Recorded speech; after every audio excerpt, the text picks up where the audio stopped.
It's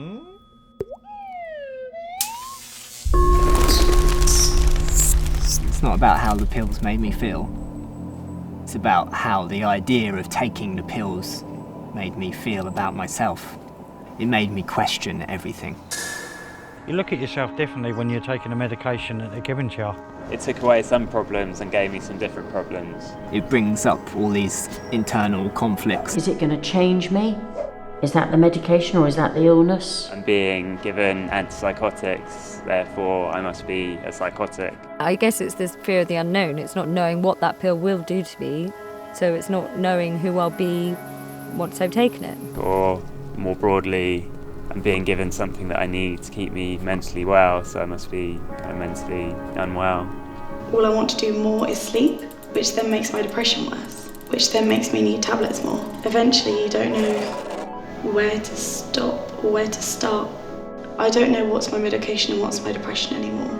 I didn't like the idea of it, and that was probably because of my preconceptions of seeing people's whole being, if you like, dulled by the medication, which is what it did for me to a certain extent. It took the edge off.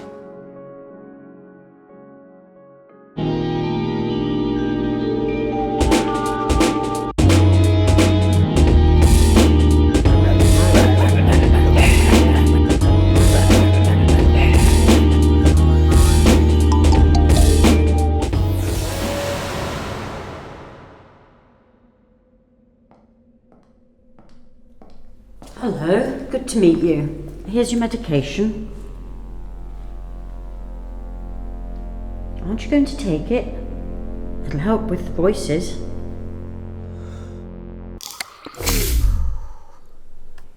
Go on then, what are you waiting for?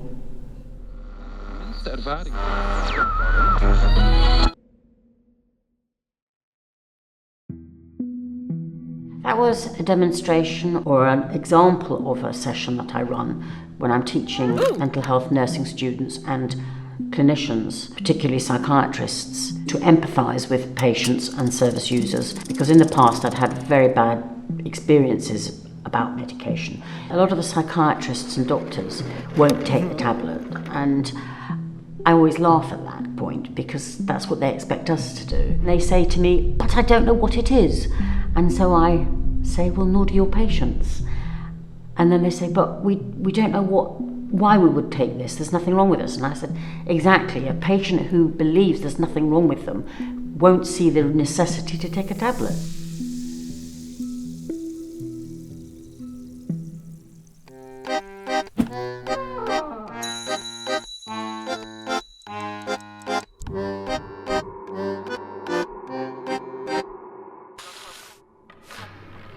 I don't think I was given any medication for my mental health before I was actually in hospital on an acute ward, like in the midst of a psychotic crisis.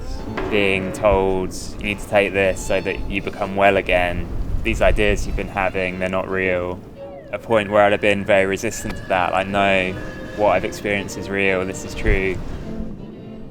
I'd been laying in broken glass, trying to sleep. I'd been putting beef burgers into DVD trays. I knew what had happened to me was that I'd gone crazy, that I'd lost my mind. I was okay with that. I was put in the back of a van, handcuffed, and taken to a mental hospital. Put in a room, bars on the windows, the door was locked. There was people I didn't know looking through the window in the door and seeing what I was doing. And then someone comes in, you need to take this pill. You're left asking why. I remember when I was first prescribed medication. Well, it was injection form. I'm going back 36 years. In those days, you didn't get any care from anybody. Nobody came and talked to you, nobody sat with you, nobody explained things to you, even though you were terrified. People didn't bother, and all they did was give you medication, and that's why I called it toxic care. I didn't want to take it. I didn't think there was anything wrong with me. I just felt it would make a false person out of me.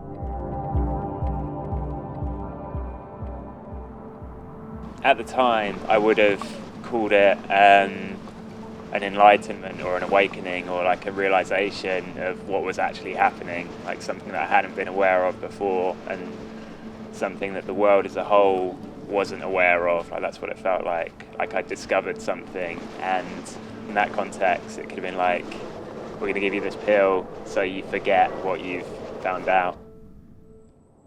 I was sort of having very deep conversations with ghosts that weren't there, and whether or not they weren't there, they were there for me in my head.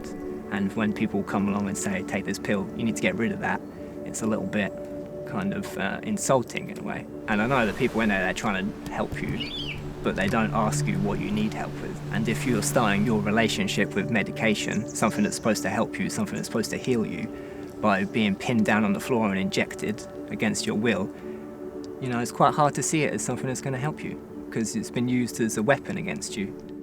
I made a choice at some point to go with what they were saying was real and reject what I'd previously thought was real. You feel like, yeah, exactly what he said. I think every time you go in there, they make you feel broken. You take the medication when you're in hospital because you've got no choice. It gets you in a frame of mind that it's hard to break.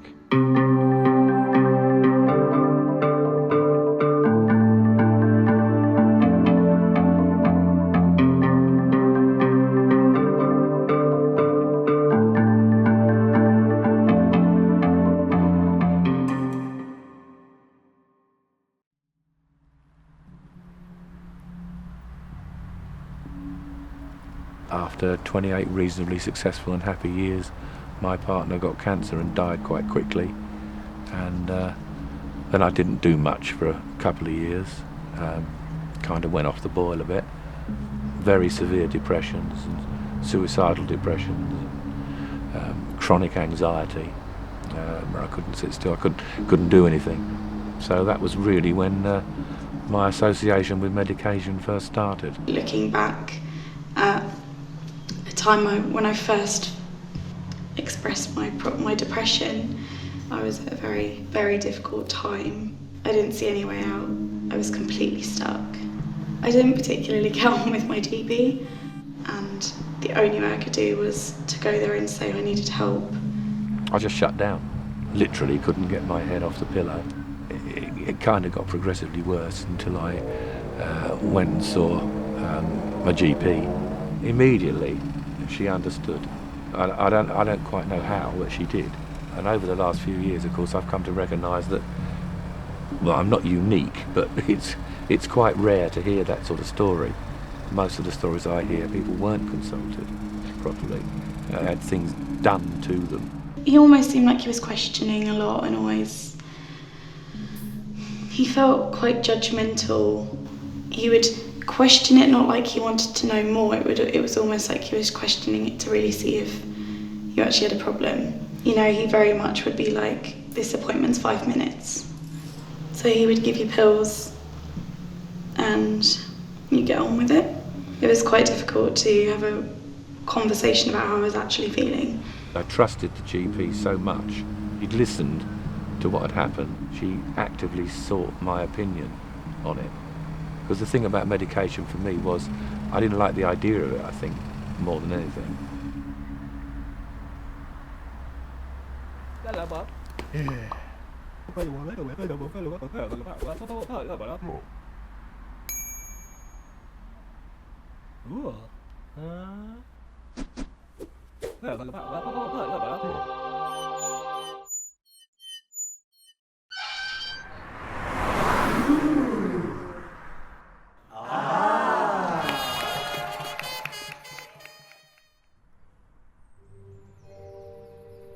Yeah, I've never taken medication. I got through everything with the support of my family.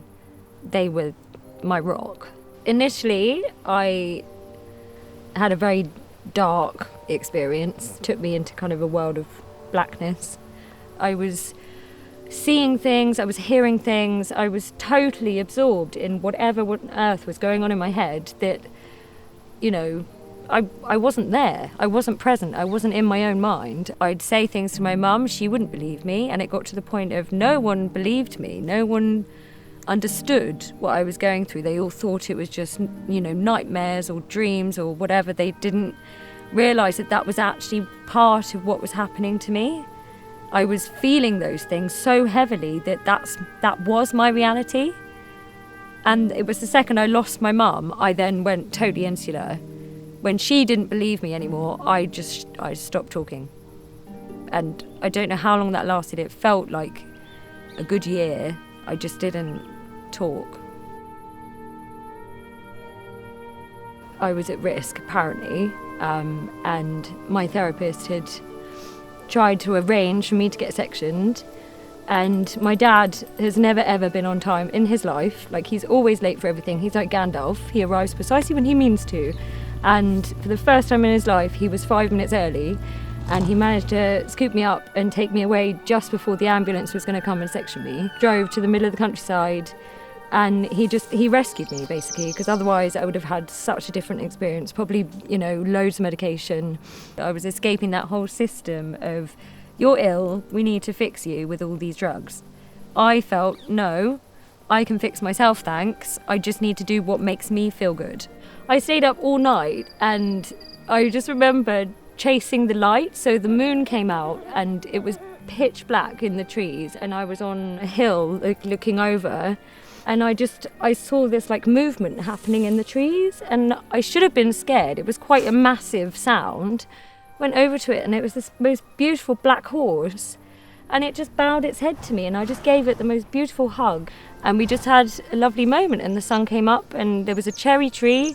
For me, it was what I needed to do to get out of the dark times that I'd had.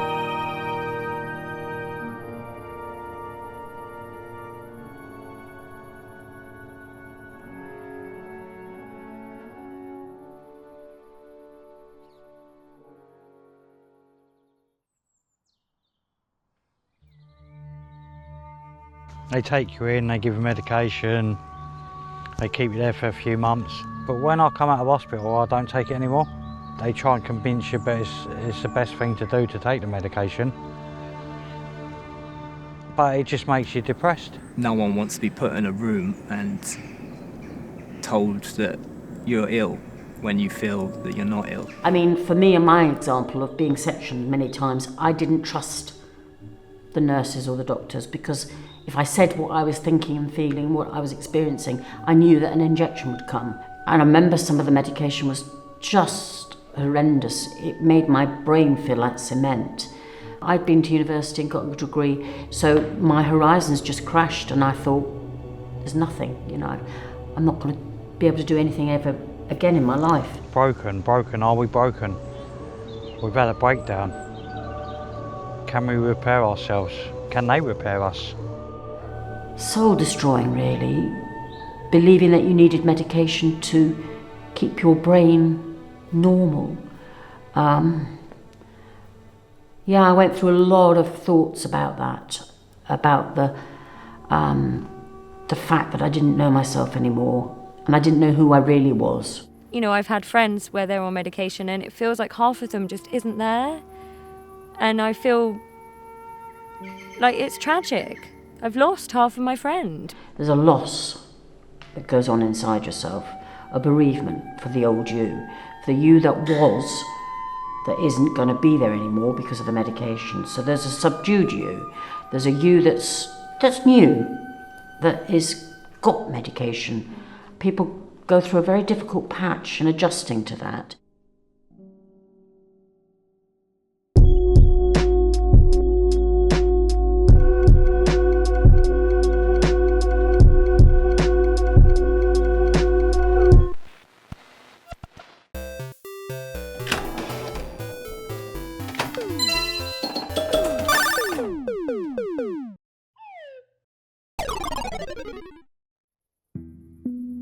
If I had taken pills, I would then be reliant on them, so I would then doubt that I would actually be able to be better without them. Because then you give that the power and that the control of your life rather than yourself. I'm being presented with this pill that makes me feel like I'm not normal. I know that I struggled with that for many years. And that would be number one of the reasons I had to give up the medication, actually, was because I didn't know who I was anymore. I kind of felt a bit betrayed, I suppose, because they knew how I felt, they knew what I was going through, and at the same time they kept pushing and pushing medication on me. That, for me, was wrong, because they should hear how I feel as much as them thinking they're helping me. It doesn't help if someone keeps saying, you know, eat it. Everyone around me saying, John, you've got to take your pill, it's 8 o'clock. You know, that doesn't make you feel very good about yourself. It makes you feel like you're weird and that you're weak, that you're defective, that you're broken. It holds this enormous power over your mind and your view of yourself. And it's really frustrating when all of it really comes down to this tiny tablet, or massive tablet in my case. I don't think you are writing your own story, are you? It's like being condemned. It's like being put on a road where there's no turnings off. It's just a wall around both sides of the road, and you look at it and it's horrifying. I've never particularly had a great outlook on life, but you know, I did feel like, okay, this is it, this is me forever, I'll just take pills. I want to feel sad, I want to feel happy, I want to feel angry, I want to feel crazy, I want to feel those things. Well, after I came out of hospital the second time, it's like, we think you should stay on it for at least 5 years. That definitely seemed like a long time. Yeah, okay, maybe if I keep taking it, I won't have a relapse, I won't have another setback, and maybe that's what I need to do. Then there is also like the resignation of, what if after 5 years I come off it and then have another relapse again? Is there going to come a point where I just had to accept I'll need to take this for the rest of my life, and what would that be like? You're the only person that sees through these eyes, and you know what makes you cry. So you're the only one that can actually help yourself. You can have all the drugs in the world, but that's not going to help unless you want it to. People will compare it to an aspirin, like you'd take an aspirin if you had a headache. And every time I hear someone say that, it sort of breaks my heart a little bit, because who I am, how I feel, my ideas, my brain, my very being, I don't think it's a headache. You know, I don't think it's a pain. There are aspects to it which are painful, but it's not as simple as something's on fire, let's pour water on it. Because when you pour water on fire, what are you left with? It feels a bit too over the desk, here's the counter type thing, rather than, you know, actually working with people to help them. A doctor said to me once, looking at his computer, if you don't take this medication, you're going to have another psychotic episode. As if he knew that was going to happen. It felt like he was challenging me, like, oh, you know, well, I'll show him. It's ultimately up to each individual to decide like what's going to be the greater cost or the greater benefit, and I guess that is quite empowering in a way, knowing that I have the final say. Except for when I was on section, of course, and they can do what they want to you.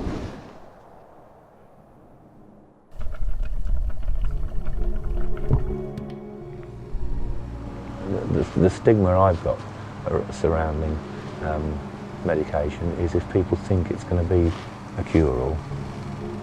I don't like that. Take this stuff, it's what you have to do, otherwise you won't get better. It's all negative. It's too black and white. My mother used to come and visit me in the asylum, and my father would sit in the car because he couldn't cope with the fact that I was mentally ill. And things have definitely changed. I now talk about it in my family, and that's taken 35 years. After years of in and out of hospital and struggling in the community, I had started this medication, and I have not been in hospital since. And that came about because that psychiatrist gave me the time to ask my questions, for him to answer them, for him to listen to me, and for him also to say that there were other things as well. It wasn't just medication. It gives me a bit of my life back to enable me to do other things which are contributing much, much more, if you like, to my well-being and to development. I'm a different man to what I was 5 years ago, but I'm not putting that down entirely to medication. Medication does smooth the edges, or it did, without a doubt. And if you think of things on a cycle like that, the highs are not as high and the lows are definitely not as low. When psychiatrists have been good for me is when they've said, you know what? You know, have a think about it. You know, you could have this drug or you could have this drug. But, you know, you don't need to decide right now in this room. Come back in a couple of weeks and we can talk about it again. See what you think. I asked more about like what are the drawbacks, the things that are being lost or the new problems that are being created, as well as the symptoms or the difficulties that are being taken away by the medication. Do you like the way you're feeling having been taking this medication for a while? Do you like the person that you are whilst you're taking it? People shouldn't be made to feel ashamed that they take medication. We should be able to look at ourselves how we want to look at ourselves. We shouldn't have to fight for that.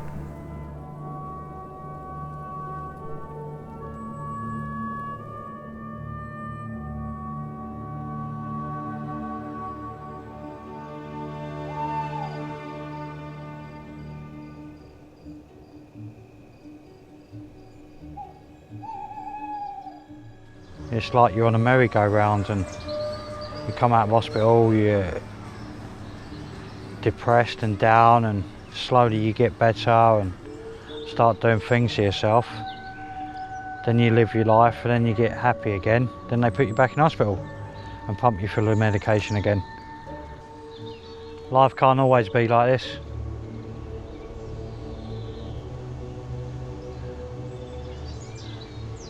Got to be strong and push on. It'll all change in the end. And I think I've learned that sort of I am my own self. I am, you know, different. Everybody's different. And I now choose to take the medication because it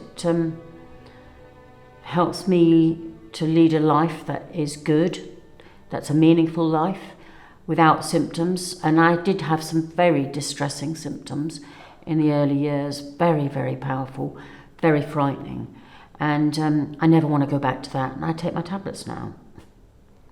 I mean, maybe this is what keeps me depressed, but I've never seen getting better as an option. I do believe that I will have depression for the rest of my life. Probably because I'm keeping it, I don't know. But it might also be because services have never really made me feel like recovery is an option. All those years ago, I thought it was a weakness, and it's not true at all. I had, luckily, been largely pill-free until my 50s. And then when the hypertension thing started, I went on some pills for that. And then when I got high cholesterol, they said, well, you can have a pill for that. I trusted the medication because I'd gone to doctors with symptoms. They listened to what I'd said and they'd given me the appropriate medicine, if you like, and it had worked. So I didn't have any preconceptions about, oh, it's not going to work. My experiences have largely been positive. So I suppose now, really, my chief concern is whether or not I get taken off them. It will always come with that ideological baggage to me. I'm putting those ideas onto it myself, I know that. I'm not going to blame the mental health system for how I feel about pills. I can't do that, it's not fair on them.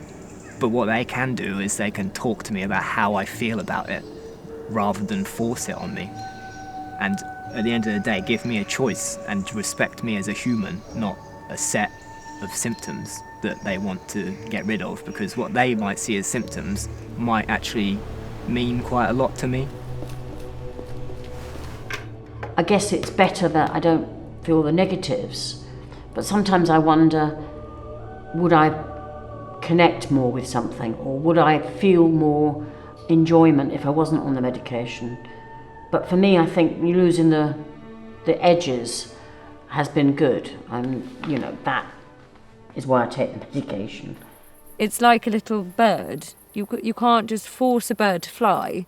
You have to encourage it and teach it, you know. And I think that's what's lacking is people not necessarily focusing on what that specific person needs to make themselves happier, or, you know, it doesn't even have to be happier, but make themselves feel better. Say if there was like a vaccine for psychosis or something, and I had the opportunity to go back and be given that, I'd I don't know if I would.